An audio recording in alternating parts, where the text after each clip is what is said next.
அக்கா, ஆடி 18 எதுக்காக கொண்டாடுறாங்க தெரியுமா? ஆடி 18 வந்து ஒரு தமிழர் பண்பாடு. ஆக்சுவலா இது இன்னும் சொல்லணும் அப்படின்னா, காவேரி ஆத்தங்கரையில ஓரமா இருக்கிறவங்க மேட்டூர்ல இருந்து சொல்லலாம், திருச்சி இந்த வரைக்கும் தஞ்சாவூர் அந்த சைடு டெல்டா மாவட்டங்களை ஒட்டி இருக்கிற கிராமங்கள்ல வந்து நமக்கு கிடைக்கிற அரிசிலாம் வந்து நம்ம தண்ணி இருந்தால் தான் அதெல்லாம் விளையும். ஸோ அது வந்து நல்ல நீர்வளம் வந்து நமக்கு கிடைக்க வேண்டிய உணவு, விவசாயிகளுக்கான எல்லா பலனும் கிடைக்கணும் அப்படின்னு வேண்டிக்கிட்டு காவேரி தாய் வந்து அவங்களுக்கு செய்யற மரியாதை. நம்ம நீரெல்லாம் வந்து நம்ம சாமியா தான் வழிபடுறோம். ஸோ அவங்களுக்கு வந்து நன்றி சொல்ற மாதிரி பெண்களும் வந்து இதுல பங்கெடுத்துக்கிட்டு அவங்களுக்கான இந்த தாலி பெருக்குன்னு சொல்லுவாங்க. திருமணமானவங்க, புதுசா திருமணமானவங்க வந்து தாலி வந்து புதுசா மாத்திட்டு அவங்களுக்காக வேண்டிட்டு போறதுதான் வந்து ஆடி பெருக்கு அப்படின்னு சொல்லுவாங்க. முசிறி பொறுத்த வரைக்கும் எங்களுக்கு தண்ணி வந்துச்சுன்னா இந்த 18 படியும் நிறைஞ்சிரும்.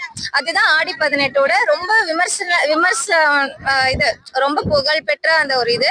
அப்பெல்லாம் வந்து தண்ணி ஃபுல்லா வரும்போது இந்த 18 படியும் நிறைஞ்சிரும்னு சொல்லுவாங்க அம்மா அப்பா காலத்துல எல்லாம். இப்போ தண்ணி கம்மியா தான் வருது. கூடிய சீக்கிரம் தண்ணி ஃபுல்லா வந்து எல்லாரும் ரொம்ப எல்லா வளமும் பெருகி நலமும் பெருகி எல்லாரும் நல்லா இருக்கணும்னு ப்ரே பண்ணிக்கலாம்.